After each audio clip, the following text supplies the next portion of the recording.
Hello प्यारे बच्चों, आज की इस वीडियो में देखेंगे 8th ग्रेड अभ्यास पुस्तिका सत्र आपका 2025-26 की आपकी न्यू बुक है कक्षा 7 विषय हिंदी। तो प्यारे बच्चों, आपको जो है इस वीडियो में लास्ट तक बने रहना है, जिससे कि आपको सभी प्रश्नों के जो है संपूर्ण सॉल्यूशन आपको मिल सके। तो देखिए यहाँ पे दिया है आपका अनुकरणिका, हिंदी के जो है सारे पाठों के यहाँ पे नाम दिए हुए हैं। तो आज की इस वीडियो में देखेंगे पाठ 1 से लेके पाठ 10 तक का जो है संपूर्ण सॉल्यूशन आज के एक ही वीडियो में हम देखेंगे। तो चलिए शुरू करते हैं। देखिए पहला पाठ आता है आपका मेरी भावना। क्वेश्चन की ओर चलते हैं। देखिए पहला क्वेश्चन आता है आपका, यहाँ पे देखिए क्वेश्चन नंबर पहला है आपका बहुविकल्पी प्रश्न। क्वेश्चन नंबर पहले में दिया है प्रार्थना कविता के आधार पर हृदय में कौन सा भाव होना चाहिए। तो देखिए कौन सा भाव होना चाहिए। तो पहले में दिया है प्रेम, और दूसरे में दिया है बी नंबर में द्रोह, और तीसरे नंबर में दिया है कृतज्ञता, और डी नंबर में दिया है क्रोध। तो यहाँ पे हृदय में कौन सा भाव होना चाहिए, तो हृदय में प्रेम का भाव होना चाहिए। तो आपका ए नंबर आपका राइट आंसर होगा। इसके बाद आपका नेक्स्ट आता है क्वेश्चन नंबर दूसरा। क्वेश्चन नंबर दूसरा में है, देखिए क्वेश्चन नंबर दूसरा में है कविता में सौंदर्य उत्पन्न करते हैं। तो देखिए पहले में दिया है समास, दूसरे में दिया है कारक, तीसरा है अलंकार, और डी नंबर में है संधि। तो कविता में सौंदर्य उत्पन्न कौन करता है, तो आपका आंसर आ जाएगा। तो देखिए कविता में जो है सौंदर्य उत्पन्न करने वाला कौन है, तो आपका आंसर आ जाएगा सी नंबर अलंकार। तो आप इस तरह से आंसर करेंगे। इसके बाद नेक्स्ट आता है आपका प्रश्न क्रमांक 3 में है दूसरों की उन्नति को देखकर किसका भाव नहीं आना चाहिए। तो आपका जो उत्तर है डी नंबर रहेगा, ईर्ष्या का भाव नहीं आना चाहिए। इसके बाद आता है आपका चौथा में है बुरे रास्ते पर चलने वालों के प्रति कवि के मन में आने वाला भाव है। तो उत्तर हो जाएगा आपका डी नंबर साम्य भाव। 5 में है जाना क्रिया का भूतकाल है। तो उत्तर हो जाएगा बी नंबर गया। इसके बाद नेक्स्ट आता है आपका नीचे दिए गए शब्दों में से उचित शब्द चुनकर रिक्त स्थानों की पूर्ति कीजिए। तो यहाँ पे आपको खाली स्थान भरना है। तो देख लीजिए पहला 6वें में है किसी के दोषों को देखने के स्थान पर हमें शाम का भाव रखना चाहिए। तो यहाँ पे आपको शाम में लिखना है, और यहाँ पे न्याय मार्ग भरना है आपको, और 8वां में आपको करुणा भरना है, 9 में आपको अनुप्रास, और 10 में आपको भविष्यकाल। तो इस तरह से आप भर लीजिएगा। इसके बाद नेक्स्ट क्वेश्चन आता है आपका अति लघुत्तरीय प्रश्न। प्रश्न क्रमांक 11 में है काल किसे कहते हैं। तो आपको उत्तर में लिखना है क्रिया के जिस रूप में कार्य करने या होने के समय का ज्ञान होता है उसे काल कहा जाता है। 12 आता है इसके बाद, 12 में है फैले प्रेम परस्पर जग में मोह दूर पर हरा करे अप्रिय कटुक कठोर शब्द नहीं कोई मुख से कहाँ करे। उक्त पंक्ति में आए अनुप्रास अलंकार वाले वर्ड छाट कर लिखिए। तो आपको उत्तर में लिखना है उक्त पंक्ति में आए अनुप्रास अलंकार वाले शब्द। तो आपको लिखना है वर्ड पा, र और का। तो इस तरह से आपको वर्ड छाट के लिखना है। इसके बाद नेक्स्ट आता है आपका 13 में है मेरी भावना कविता में लक्ष्मी आए या जाए से कवि का क्या आशय है। तो आपको उत्तर में लिखना है इस कविता में लक्ष्मी आए या जाए से कवि का आशय धन के आने और जाने से है। 14 आता है मेरी भावना कविता में कवि किससे दूर होना चाहता है। उत्तर होगा कवि धन दौलत मोह लोभ लालच आदि से दूर होना चाहता है। इसके बाद नेक्स्ट आता है आपका लघुत्तरीय प्रश्न। प्रश्न क्रमांक 15 में है हमें किसी से अप्रिय व कठोर शब्द क्यों नहीं कहना चाहिए। तो उत्तर में लिखना है क्योंकि अप्रिय व कठोर शब्द संसार में कितने ही झगड़े पैदा कर देती है और उसका प्रभाव बहुत ही कष्टकारक होता है। इसके बाद आता है आपका 16 में है मैत्री भाव जगत में मेरा सब जीवों से नित्य रहे। उक्त पंक्ति का भावार्थ अपने शब्दों में लिखिए। तो आपको उत्तर में लिखना है भावार्थ दुनिया के सभी जीव जंतुओं एवं पादपों से व्यवहार प्रतिदिन मित्रवत हो। इसके बाद नेक्स्ट आता है आपका 17। प्रश्न क्रमांक 17 में है मेरी भावना कविता में आए किन किन सद्गुणों को आप अपनाना चाहेंगे। उत्तर में लिखना है दया, प्रेम, करुणा, न्याय, परोपकार एवं धैर्य जैसे सद्गुणों को अपनाना चाहिए। इसके बाद आता है आपका 18। प्रश्न क्रमांक 18 में है किसी व्यक्ति के किस किस व्यवहार को देखकर आप अनुमान लगा सकते हैं कि वह उच्च भाव वाला व्यक्ति है? तो आपको उत्तर में लिखना है किसी व्यक्ति के अच्छे व्यवहार को देखकर हम अनुमान लगा सकते हैं कि वह उच्च भाव वाला है। इसके बाद नेक्स्ट आता है आपका दीर्घ उत्तरीय प्रश्न। प्रश्न क्रमांक 19 में है, न्याय मार्ग पर डटे रहने के लिए हमें किन किन बातों से दूर रहना चाहिए? उत्तर में लिखना है न्याय मार्ग पर डटे रहने के लिए व्यक्ति को स्थिर और निष्कपट रहना चाहिए। उसे अपनी बात स्पष्ट और तथ्याधारित रखनी चाहिए। विवाद को बढ़ावा नहीं देना चाहिए और कानूनी प्रक्रियाओं का पालन करना चाहिए। इसके बाद नेक्स्ट आता है आपका प्रश्न क्रमांक 20 में है, सत्य और परोपकार की भावना से संबंधित शाला पुस्तकालय में या अन्यत्र पढ़ी हुई कोई एक कहानी अपने शब्दों में लिखिए। तो यहाँ पे आपको लिखना है, एक गांव में राजू नाम का एक लड़का रहता था। राजू बहुत ही दयालु और ईमानदार था। एक दिन उसे रास्ते में एक बटुआ मिला जिसमें बहुत सारे पैसे और कुछ कागजात थे। राजू ने सोचा यह किसी का होगा जिसे इस बहुत ज़रूरत होगी। उसने बटुए में एक पता देखा और वहां पहुंच गया। दरवाज़ा खोला तो उसने देखा एक बुजुर्ग आदमी चिंतित होकर बटुए को ढूंढ रहा था। राजू ने बटुए उन्हें देते हुए कहा, दादाजी यह आपका बटुआ है, मुझे रास्ते में मिला था। बुजुर्ग आदमी की आंखों में आंसू आ गए। उन्होंने राजू को गले लगाते हुए कहा, बेटा तुम्हारी ईमानदारी ने मेरा विश्वास इंसानियत पर और मजबूर कर दिया है। इस छोटे से काम ने राजू को गांव में एक सच्चे और परोपकारी व्यक्ति के रूप में पहचान दिला दी। पाठ 2 में आपका दिया है दादी की घड़ी। पहला क्वेश्चन आता है आपका बहुविकल्पीय प्रश्न। प्रश्न क्रमांक पहला में है, विभा ने आते ही जोरदार ऐलान किया, वाक्य में रेखांकित शब्दांश है। तो यहाँ पे जो है आपका राइट आंसर हो जाएगा ए नंबर निपात। तो आपको यहाँ पे भर लेना है। इसके बाद नेक्स्ट आता है आपका दूसरा में है, तकिया राम सुबह 4 बजे जगा देना। जगाने की यह तकरीब दीपू को किसने बताई? तो इसमें आपको राइट आंसर हो जाएगा, इसमें से डी नंबर आपका सही उत्तर हो जाएगा। तो आपको डी करना है। इसके बाद नेक्स्ट आता है आपका तीसरा में है, पिकनिक का अर्थ है। तो आपका सही उत्तर हो जाएगा डी नंबर। तो आपको यहाँ पे लिखना है उद्यान भोजन। इसके बाद नेक्स्ट आता है आपका प्रश्न क्रमांक 4। प्रश्न क्रमांक 4 में है, आप रात तक आ जाना, वाक्य में निपात शब्द है। तो आपका सही उत्तर हो जाएगा बी नंबर। तो यहाँ पे आपको तक लिखना है। 5वें में है, ताजुब शब्द का हिंदी पर्याय है। तो आपका सही उत्तर होगा डी नंबर आश्चर्य। तो आपको इस तरह से भर लेना है। इसके बाद नेक्स्ट क्वेश्चन आता है आपका, नीचे दिए गए शब्दों में से उचित शब्द चुनकर रिक्त स्थानों की पूर्ति कीजिए। तो देखिए आपका यहाँ 6वें में दिया है, दीपू के स्कूल के बच्चे सांची घूमने जा रहे थे। यहाँ पे आपको सांची भरना है और 7वें में जो है आपको छोटा भरना है।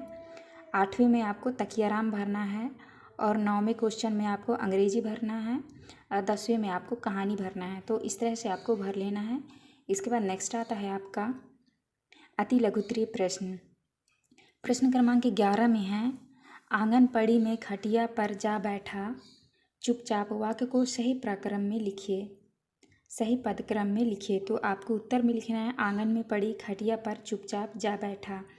इसके बाद नेक्स्ट आता है आपका 12।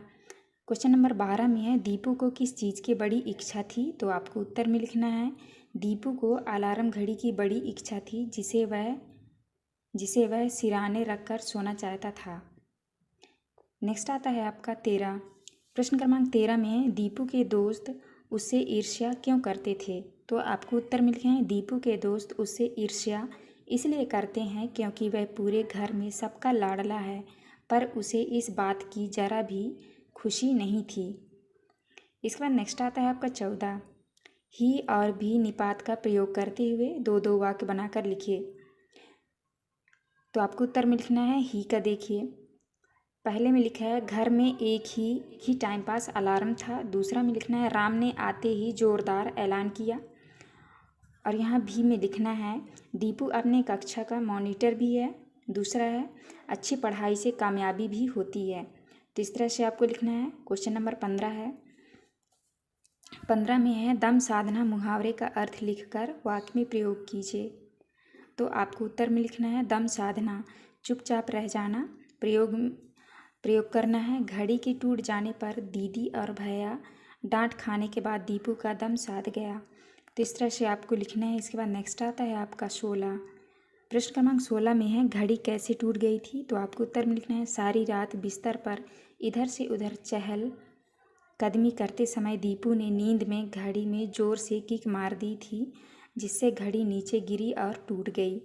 17 में है दीपू को सुबह जल्दी उठाने से दीदी और मम्मी ने मना क्यों किया। तो आपको उत्तर में लिखना है दीपू को सुबह जल्दी उठाने से दीदी और मम्मी ने इसलिए मना कर दिया क्योंकि दीदी को सुबह देर से उठना था एवं मम्मी ने भी काम के कारण मना कर दिया। इसके बाद नेक्स्ट आता है आपका प्रश्न क्रमांक 18। 18 में है यदि आपको किसी दर्शनीय स्थल पर ट्रिप पर जाना हो तो आप क्या क्या तैयारियां करेंगे। तो आपको उत्तर में लिखना है यदि हमें किसी दर्शनीय स्थल पर ट्रिप पर जाना हो तो हम अपनी सभी ज़रूरत की आवश्यक सामग्री रखेंगे, जैसे कपड़े, भोजन की सामग्री, दवाई, ब्रश, पेस्ट आदि। नेक्स्ट है आपका दीर्घ उत्तरीय प्रश्न। प्रश्न क्रमांक 19 में है अगर तकिया दीपू को नहीं जगाता तो क्या होता। तो आपको उत्तर में लिखना है अगर तकिया दीपू को नहीं जगाता तो दीपू अपने दोस्तों के साथ सांची के ट्रिप पर नहीं जा पाता और घर में ही सोया रह जाता। आता है आपका प्रश्न क्रमांक 20 में है दादी की घड़ी कहानी में दादी रोज बिना अलार्म के कैसे उठ जाती थी। तो आपको उत्तर में लिखना है दादी की घड़ी कहानी में दादी बिना अलार्म के इसलिए उठ जाती थी क्योंकि दादी सुबह उठने के लिए रात को सोते समय अपने सिराने रखे तकिए से सुबह उठने का समय कहकर सोती थी।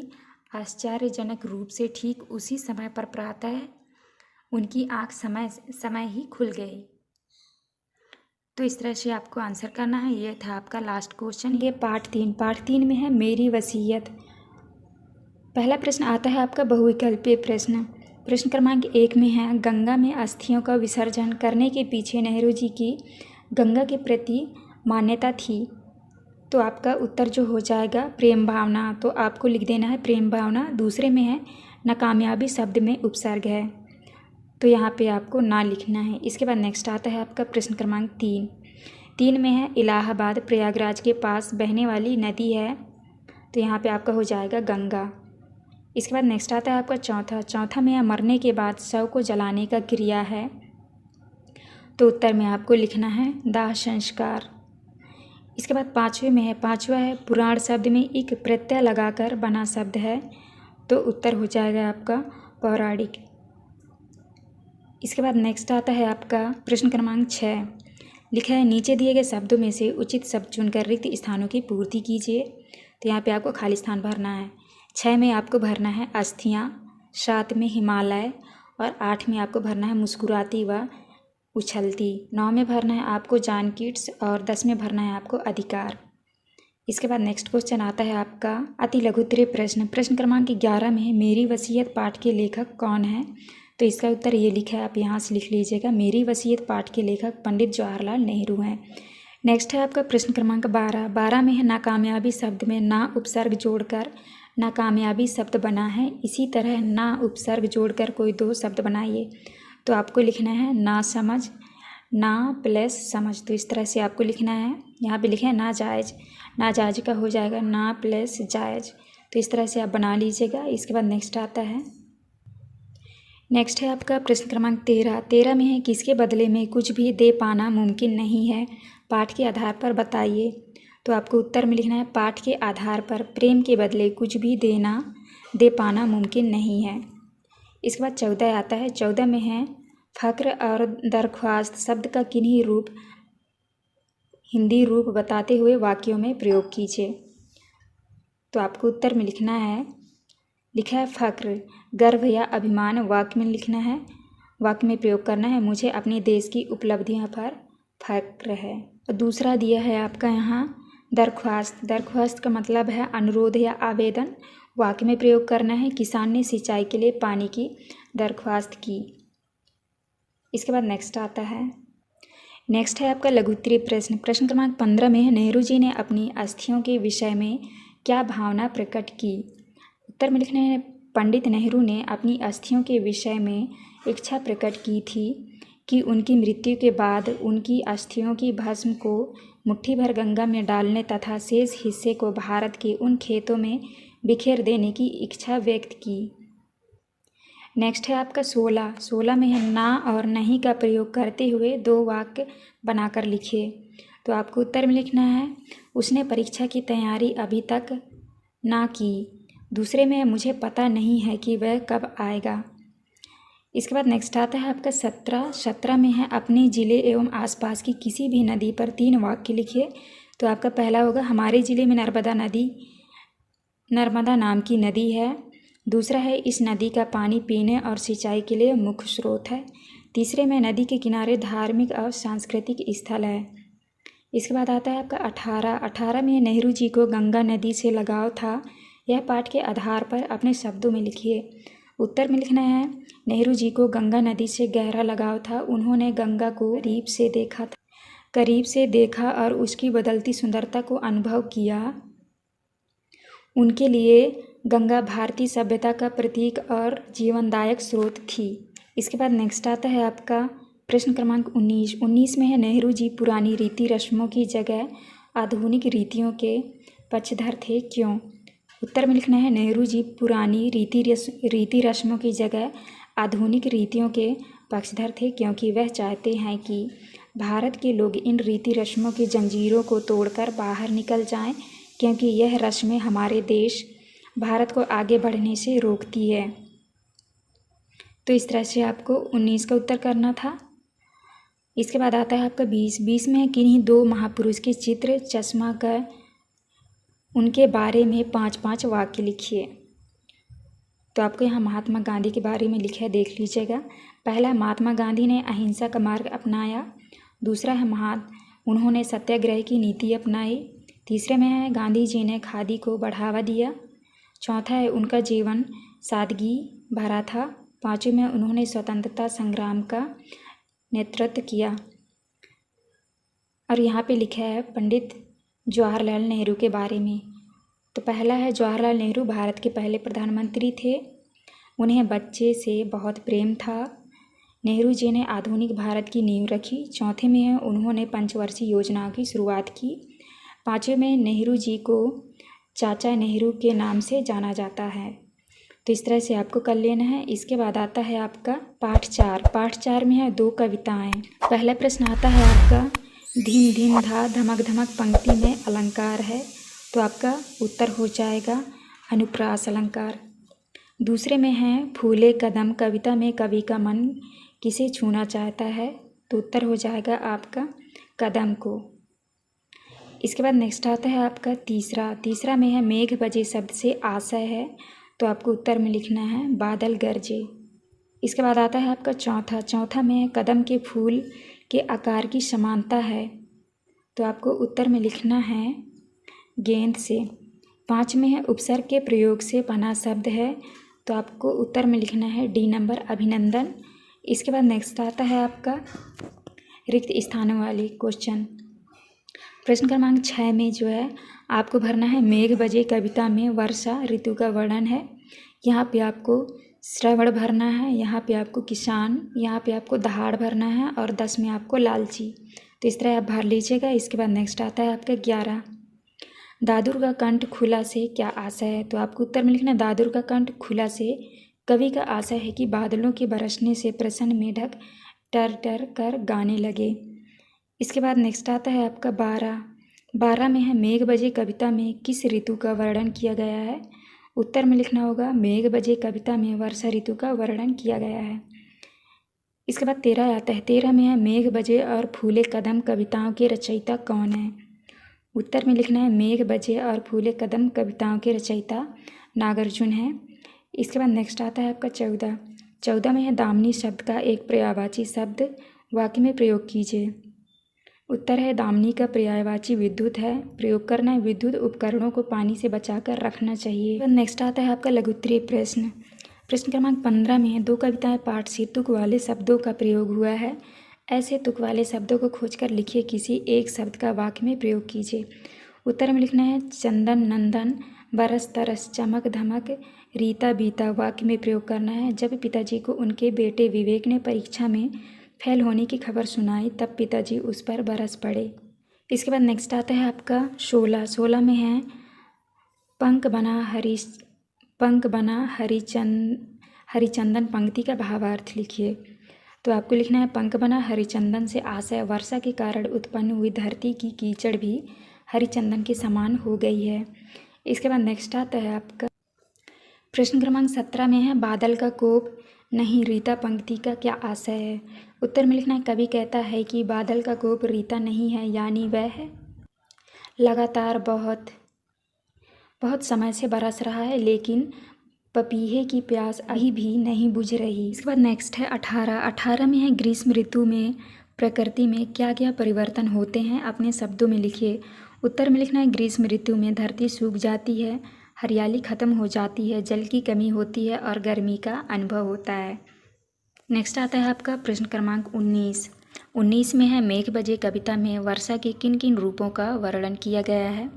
आपको उत्तर में लिखना है मेघ बजे कविता में वर्षा के कई रूपों का वर्णन किया गया है। कवि ने मेघों के आगमन से धरती का हृदय धड़कने और पेड़ पौधों के झूमने का वर्णन किया है। इन विवरणों के माध्यम से वर्षा के प्रभाव और सौंदर्य को दर्शाया गया है। 20 में है वर्षा ऋतु का वर्णन अपने शब्दों में लिखिए। उत्तर में लिखना है वर्षा ऋतु में बारिश के कारण प्रकृति हरी भरी हो जाती है, आसमान में काले बादल छा जाते हैं, बिजली चमकती है और ठंडी हवाएं चलती है, खेतों में फसलें लहलहाने लगती है। यह मौसम गर्मी के बाद ताजगी और शांति लेकर आता है। तो इस तरह से आपको 20 का उत्तर करना था। ये था आपका लास्ट क्वेश्चन। यहाँ वीडियो में देखेंगे पार्ट 5। पार्ट 5 में दिया है मध्य प्रदेश का वैभव। तो चलिए वीडियो की स्टार्ट करते हैं। पहला क्वेश्चन आता है आपका बहुविकल्पीय प्रश्न। पहले में है जीवाश्म राष्ट्रीय उद्यान कहाँ है। तो आपका सही उत्तर हो जाएगा डी नंबर। तो आप यहाँ मंडला लिख लीजिएगा। दूसरे में है अंक शब्द का एक अर्थ है संख्या, दूसरा अर्थ है, तो आपका सही उत्तर हो जाएगा सी नंबर गोद। तो आपको लिख लेना है गोद। इसके बाद नेक्स्ट आता है आपका तीसरा में है भारत मिलाप का प्रसिद्ध स्थल है। तो इसमें आपका सही उत्तर हो जाएगा बी नंबर चित्रकूट में। इसके बाद नेक्स्ट आता है आपका चौथा में है सबे मालवा का अर्थ है। तो आपका सही उत्तर होगा सी नंबर मालवा की रात। 5वें में है अनेक पर्यटक ग्वालियर घूमने आते हैं, इस वाक्य में संयुक्त क्रिया है। तो आपका उत्तर होगा घूमने आते हैं। तो आपको लिखना है घूमने आते हैं। इसके बाद नेक्स्ट क्वेश्चन आता है आपका नेक्स्ट है आपका नीचे दिए गए शब्दों में से उचित शब्द चुनकर रिक्त स्थानों की पूर्ति कीजिए। 6वें में लिखा है सांची के स्तूप। तो यहाँ पे आपको बौद्ध भरना है, बौद्ध धर्म के स्मारक हैं। 7वें में आपको पन्ना भरना है, पन्ना हीरे की खानों के लिए प्रसिद्ध है। 8वां में है छतरपुर शहर का नाम महाराजा छत्रसाल के नाम पे रखा गया है। इसके बाद आता है आपका 9वां में जो है आपको भरना है 2028। 10वें आपको भरना है अधिकतम। तो इस तरह से आपको भर लेना है। इसके बाद नेक्स्ट क्वेश्चन आता है आपका अति लघुत्तरीय प्रश्न। प्रश्न क्रमांक 11 में है पाठ के अनुसार मोक्षदायिनी नदी किसे कहा गया है। तो आपको उत्तर में लिखना है पाठ के अनुसार मोक्षदायिनी नदी नर्मदा नदी को कहा गया है। इसके बाद आता है आपका प्रश्न क्रमांक 12 में है निम्नलिखित में से लोकगीत और लोक नाट्य पहचान कर लिखिए। दादरा, माच, भजन, ढोला मास, स्वांग, ठुमरी। तो आपको जो है छाँट के लिखना है। लोकगीत में लिखना है आपको दादरा, भजन, ठुमरी, और लोक नाट्य में लिखना है माच, ढोला मास, स्वांग। नेक्स्ट है आपका 13 में है सोहन खेलता है और मुनिया पढ़ती है। वाक्य में से क्रिया शब्दों को छाट कर लिखिए। क्रिया शब्द नियुक्त वाक्य बनाइए। तो आपको उत्तर में लिखना है क्रिया शब्द में लिखना है आपको खेलता, पढ़ता, और वाक्य बनाना है सोहन खेलता है। इसके बाद नेक्स्ट आता है आपका 14 में है उज्जैन नगर को पहले किस नाम से जाना जाता है। तो आपको उत्तर में लिखना है उज्जैन नगर को पहले अवंतिका नाम से जाना जाता था। इसके बाद आता है आपका लघुत्तरीय प्रश्न। प्रश्न क्रमांक 15 में निम्नलिखित व्यक्तियों के किस योगदान के लिए इन्हें बुंदेलखंड का गौरव कहा गया है, लिखिए।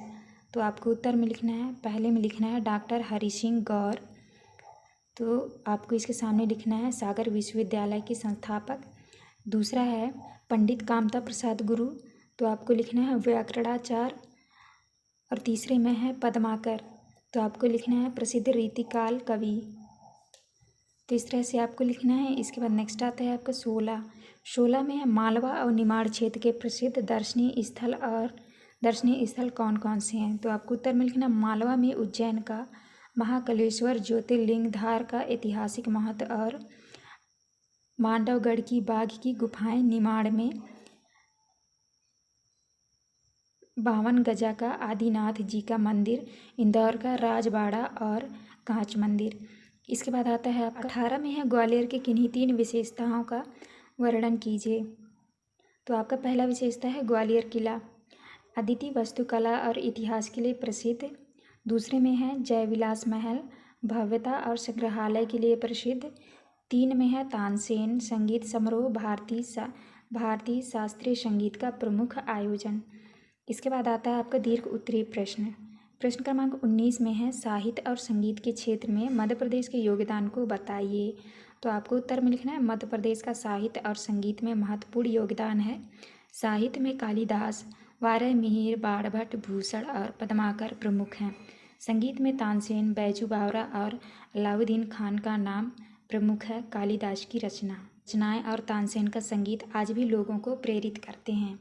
इसके बाद नेक्स्ट क्वेश्चन आता है आपका 20 में है मध्य प्रदेश की कौन कौन सी गौरवशाली विशेषताएं मध्य प्रदेश गान में मिलती है, लिखिए। तो आपको उत्तर में लिखना है मध्य प्रदेश गान में प्राकृतिक सौंदर्य, ऐतिहासिक धरोहर, सांस्कृतिक वैभव और धार्मिक महत्व की विशेषताएं मिलती है। नर्मदा नदी, सतपुड़ा पर्वतमाला, सांची स्तूप, खजुराहो के मंदिर, तानसेन का संगीत, कालिदास का साहित्य, महाकालेश्वर ज्योतिर्लिंग और ओंकेश्वर का धार्मिक महत्व इसका हिस्सा है। तो इस तरह से आपको करना है। ये था आपका लास्ट क्वेश्चन। यहाँ पार्ट 6 में दिया है राखी का मूल्य। तो चलिए क्वेश्चन की ओर चलते हैं। पहला क्वेश्चन आता है आपका, तो पहले क्वेश्चन का आपका सही उत्तर होगा सी नंबर सहायता मांगना। इसके बाद है दूसरा क्वेश्चन का सही उत्तर होगा बी नंबर कवि। इसके बाद आता है आपका प्रश्न क्रमांक 3 का उत्तर होगा आपका ए नंबर हुमायूं का मित्र। इसके बाद है चौथा का उत्तर होगा आपका सी नंबर बहादुर शाह। इसके बाद नेक्स्ट है आपका पाँच का उत्तर होगा आपका बी नंबर राजा रानी। इसके बाद आते हैं आपके रिक्त स्थानों वाले प्रश्न। तो पहले में भरना है आपको राजमहल।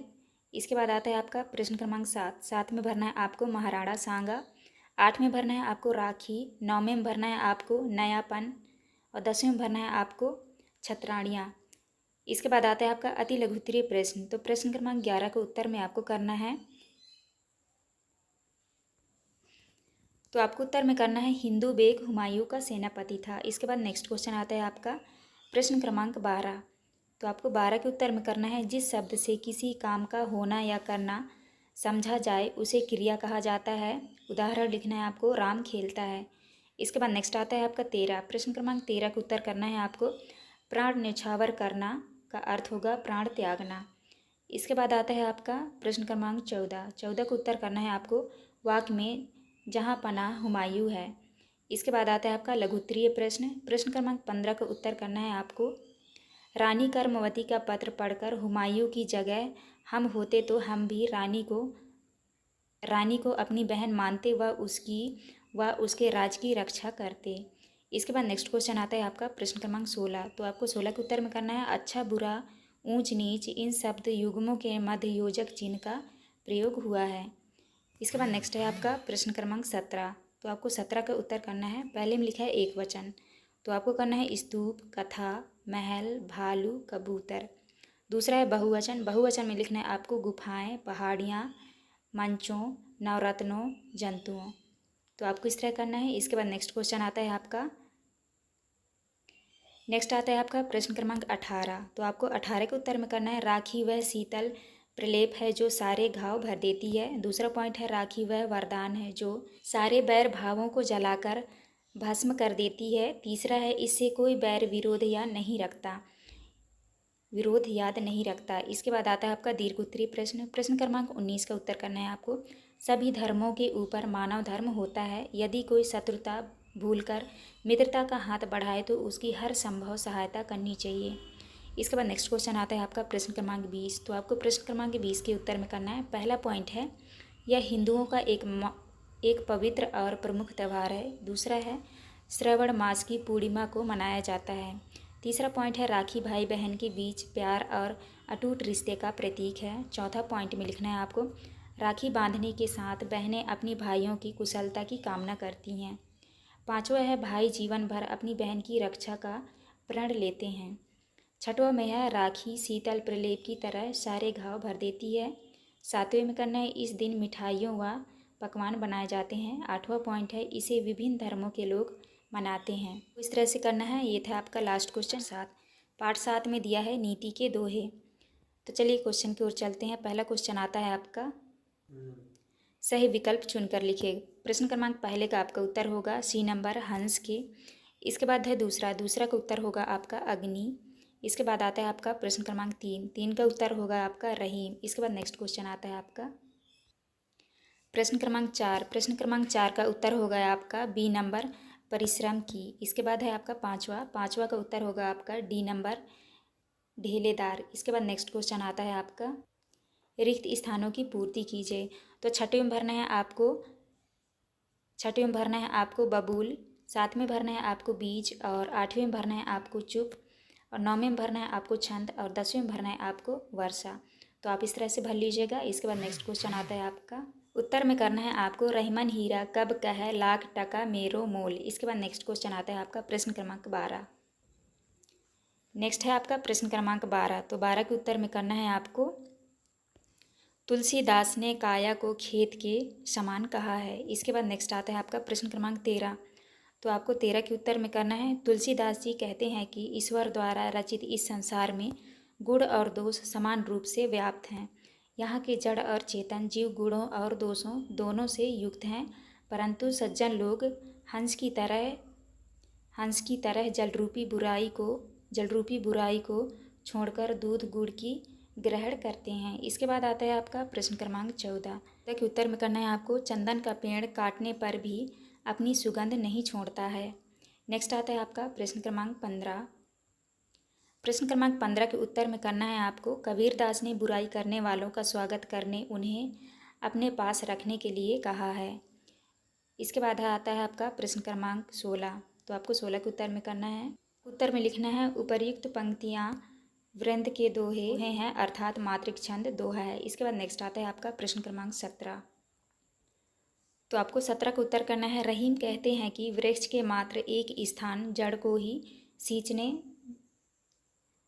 ही सींचने पर वह पूरा पेड़ फलता फूलता है। इसके बाद आता है आपका प्रश्न क्रमांक 18 में दिया है अपने क्षेत्र में प्रचलित मौसम और कृषि से संबंधित 3 कहावतें लिखिए। तो यहाँ पे आपको प्रश्न क्रमांक 18 का उत्तर देख के कर लेना है। इसके बाद नेक्स्ट क्वेश्चन आता है आपका दीर्घ उत्तरीय प्रश्न। प्रश्न क्रमांक 19 में दिया है कबीर ने अपने दोहों में कौन कौन सी सीख दी है, पाठ के आधार पर लिखिए। तो आपको जो है प्रश्न क्रमांक 19 का उत्तर इस तरह से आपको कर लेना है। तो आप यहाँ से देख के कर लीजिएगा। इसके बाद नेक्स्ट आता है आपका प्रश्न क्रमांक 20। प्रश्न क्रमांक 20 में दिया है बार बार अभ्यास करने से सफलता अवश्य मिलती है, इस संबंध में अपना अनुभव लिखिए। तो आपको प्रश्न क्रमांक 20 का उत्तर यहाँ से देख के आपको कर लेना है। तो आप कर लीजिएगा। ये था आपका लास्ट क्वेश्चन। तो आज की वीडियो में देखेंगे पाठ 8 में दिया है डॉक्टर अब्दुल कलाम के जीवन के प्रेरक प्रसंग। तो चलिए क्वेश्चन की ओर चलते हैं। पहला क्वेश्चन आता है आपका बहुविकल्पीय प्रश्न। तो प्रश्न क्रमांक पहला का उत्तर होगा आपका पहला होगा तत्पुरुष। इसके बाद दूसरा है प्रश्न क्रमांक दूसरा का आपका सही उत्तर हो जाएगा डी नंबर आपका सही उत्तर होगा रामधारी सिंह दिनकर। इसके बाद नेक्स्ट क्वेश्चन आता है आपका प्रश्न क्रमांक 3। तो आपको 3 के उत्तर में करना है डी नंबर युद्ध में। इसके बाद आता है आपका चौथा का सही उत्तर होगा आपका सी नंबर जलज। इसके बाद आता है आपका प्रश्न क्रमांक 5। तो 5 का उत्तर करना है आपको हीरा मोती। इसके बाद नेक्स्ट क्वेश्चन आते हैं आपके रिक्त स्थानों वाले प्रश्न। प्रश्न क्रमांक 6 में भरना है आपको कनिष्ठ सहायक वैज्ञानिक। इसके बाद आता है आपका प्रश्न क्रमांक 7 में भरना है आपको आत्मकथा। 8 में भरना है आपको राष्ट्रपति, और 9 में भरना है आपको आत्मविश्वास। और प्रश्न क्रमांक 10 में भरना है आपको को। तो आप इस तरह भर लीजिएगा। इसके बाद नेक्स्ट क्वेश्चन आता है आपका अति लघु उत्तरीय प्रश्न। प्रश्न क्रमांक 11 के उत्तर में करना है आपको कथन पैसों के लिए विदेश नहीं जाऊंगा, भविष्य सुधारने के मोह में देश सेवा का अवसर हाथ से नहीं जाने दूंगा। इसके बाद आता है आपका प्रश्न क्रमांक 12। तो 12 के उत्तर में करना है आपको, डॉक्टर कलाम ने गुरु की डांट फटकार को मार्गदर्शन समझा। नेक्स्ट आता है आपका प्रश्न क्रमांक 13। तो 13 के उत्तर में करना है आपको, डॉक्टर कलाम और मिसाइल एक दूसरे के पूरक थे, इसीलिए उन्हें मिसाइल कहा जाता था। नेक्स्ट आता है आपका प्रश्न क्रमांक 14। प्रश्न क्रमांक 14 में है, सप्ताह शब्द में इक प्रत्यय जोड़कर साप्ताहिक शब्द बना है, इसी तरह इक प्रत्यय वाले 3 शब्द लिखिए। तो आपको जो है प्रश्न क्रमांक 14 का उत्तर यहाँ से देख के इस तरह से कर लेना है। इसके बाद नेक्स्ट क्वेश्चन आता है आपका लघुत्तरीय प्रश्न। प्रश्न क्रमांक 15। प्रश्न क्रमांक 15 के उत्तर में करना है, यदि मैं वैज्ञानिक बना तो मैं कुशल नवीनीकरणीय ऊर्जा स्रोत या तकनीक पर केंद्रित जो पर्यावरण को कम से कम नुकसान पहुंचाएगा ऐसा आविष्कार करूंगी या करूंगा। इसके बाद आता है आपका प्रश्न क्रमांक 16। 16 के उत्तर में करना है, विवाह स्थल तक श्री राम की मूर्तियां ले जाने के लिए विशेष प्रकार की नौकाओं की व्यवस्था की जाती है। यह शुभ काम डॉक्टर कलाम का परिवार ही करता है। नेक्स्ट है आपका प्रश्न क्रमांक 17। 17 के उत्तर में करना है, राम रावण युद्ध जिसमें राम अग्निबाण से रावण की नाभि में स्थित अमृत को सुखाकर उसका अंत कर देते हैं। अग्निबाण की इसी अवधारणा से ही अग्नि मिसाइल का सूत्रपात हुआ है। नेक्स्ट आता है आपका प्रश्न क्रमांक 18। तो आपको प्रश्न क्रमांक 18 के उत्तर में करना है, पहला है परिश्रम, दूसरा है परिचर्चा, तीसरा है परिहास और चौथा है परिजन। नेक्स्ट आता है आपका दीर्घ उत्तरीय प्रश्न। प्रश्न क्रमांक 19 में है, दिए गए वाक्य में रेखांकित कारक चिन्ह किस कारक का है, पहचान कर लिखिए। तो आपको जो है प्रश्न क्रमांक 19 का उत्तर यहाँ से देख के आपको कर लेना है, तो आप इस तरह से कर लीजिएगा। नेक्स्ट क्वेश्चन आता है आपका प्रश्न क्रमांक 20। 20 में है, हम समय को स्वर्ण देकर भी वापस क्यों नहीं खरीद सकते, अपने विचार लिखिए। तो आपको प्रश्न क्रमांक 20 का उत्तर यहाँ से देख के आपको कर लेना है, तो आप इस तरह से कर लीजिएगा। ये था हमारा लास्ट क्वेश्चन। वाले हैं पाठ 9 में दिया है गौरैया। तो चलिए क्वेश्चन की ओर चलते हैं। पहला क्वेश्चन आता है आपका बहुविकल्पीय प्रश्न। तो पहले प्रश्न क्रमांक पहला का आपका सही उत्तर होगा बी नंबर गौरैया को। इसके बाद आता है आपका दूसरा का उत्तर होगा आपका डी नंबर विशेषण। नेक्स्ट है आपका तीसरा, तो तीसरे का उत्तर करना है आपको तिनकों में। इसके बाद आता है आपका प्रश्न क्रमांक चौथा। तो चौथा का उत्तर होगा आपका फुदकना। पांचवा का उत्तर होगा आपका नाव। तो आप इस तरह कर लीजिएगा। इसके बाद आते हैं आपके रिक्त स्थानों वाले प्रश्न। तो आपको प्रश्न क्रमांक 6 में भरना है सोने, 7 में भरना है आपको मटमैले, और 8वें में भरना है आपको बहती, और 9वें में भरना है आपको कच्ची, और 10वें में भरना है आपको भया। तो आप इस तरह से भर लीजिएगा। इसके बाद आता है आपका अति लघुत्तरीय प्रश्न। तो प्रश्न क्रमांक 11 का उत्तर करना है आपको, कवि के घर में गौरैया चिड़िया के आने से ही कवि को हैरानी हो रही है। नेक्स्ट आता है आपका प्रश्न क्रमांक 12। तो 12 का उत्तर में करना है आपको, चिड़िया अपना नीड घास फूस और तिनकों से बनाती है। इसके बाद आपका आता है प्रश्न क्रमांक 13। तो आपको 13 के उत्तर में करना है, गौरैया फुर फुर करती हुई इधर उधर फुदक रही है, जैसे कि मानो अंग अंग में बिजली भरी हो, थकती ही नहीं है। इसके बाद आता है आपका प्रश्न क्रमांक 14। तो 14 का उत्तर करना है आपको, कौवा एक समान पक्षी है, दूसरा है काले रंग का होता है, तीसरा पॉइंट है यह बहुत चालाक पक्षी होता है, चौथा है पौधों कौवा के 2 पैर होते हैं। इसके बाद आता है आपका लघुत्तरीय प्रश्न। प्रश्न क्रमांक 15 के उत्तर में करना है आपको, वायु की हल्की हल्की लहरें पर जो आवाज़ उठ रही है, उन लहरों पर गौरैया गतिशील बनी हुई है। नेक्स्ट आता है आपका प्रश्न क्रमांक 16। तो आपको प्रश्न क्रमांक 16 का उत्तर करना है, फूली नहीं समाती से कवि का आशय है अति प्रसन्नता। इसके बाद आता है आपका प्रश्न क्रमांक 17। तो प्रश्न क्रमांक 17 में है, तो आपको उत्तर में करना है, चुन चुन अंग अंग सर सर मर मर तिनके तिनके फर फर हिला हिला फूल फूल च्यूँ च्यूँ। तो आपको इस तरह आंसर करना है। इसके बाद आता है आपका प्रश्न क्रमांक 18। 18 के उत्तर में करना है आपको, वृक्षों की कटाई, नए नगरों का निर्माण, बढ़ती जनसंख्या तथा प्रदूषण के कारण वर्तमान परिवेश में गौरैया कम दिखाई देती है। इसके बाद आता है आपका दीर्घ उत्तरीय प्रश्न। प्रश्न क्रमांक 19 में दिया है, विशेषण के परिभाषा लिखिए, निम्नलिखित शब्दों में से विशेषण शब्द पहचान कर लिखिए एवं किन्हीं 5 विशेषण शब्दों से वाक्य निर्माण कीजिए। जैसे यहाँ पे लिखा है, नीली आँखें, मटमैला आंगन, कच्चा आम, ठंडी हवा। तो आपको प्रश्न क्रमांक 19 का उत्तर आपको यहाँ से देख के कर लेना है, तो आप इस तरह से कर लीजिएगा। इसके बाद नेक्स्ट क्वेश्चन आता है आपका प्रश्न क्रमांक 20। प्रश्न क्रमांक 20 में है, यदि आपको पक्षी बनना हो तो आप कौन सा पक्षी बनना चाहेंगे, कारण सहित लिखिए। तो आपको प्रश्न क्रमांक 20 का उत्तर यहाँ से देख के आपको कर लेना है इस तरह से। तो ये था हमारा लास्ट क्वेश्चन। यहाँ पे हमारी वीडियो कंप्लीट होती है। वीडियो अच्छी लगी हो तो प्लीज़ हमारे चैनल को लाइक एंड सब्सक्राइब करिएगा। आज की वीडियो हम देखने वाले हैं पार्ट 10। पार्ट 10 में दिया है सुभाष चंद्र बोस का पत्र। तो चलिए क्वेश्चन की ओर चलते हैं। पहला क्वेश्चन आता है आपका बहुविकल्पीय प्रश्न। प्रश्न क्रमांक पहले का आपका उत्तर होगा यथाशक्ति। इसके बाद आता है आपका प्रश्न क्रमांक दूसरा का उत्तर होगा आपका लोकमान्य तिलक। इसके बाद है तीसरा का सही उत्तर होगा आपका बी नंबर किताबें।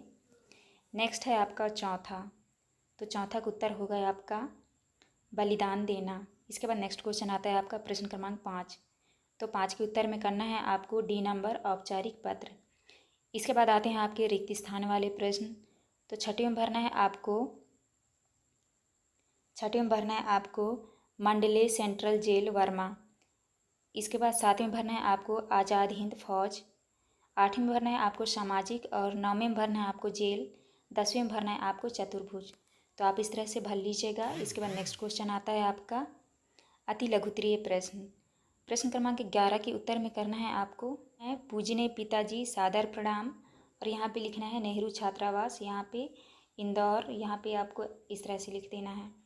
इसके बाद आता है आपका प्रश्न क्रमांक 12 के उत्तर में करना है आपको सुभाष चंद्र बोस का नारा था जय हिंद, दिल्ली चलो, तुम मुझे खून दो मैं तुम्हें आज़ादी दूंगा।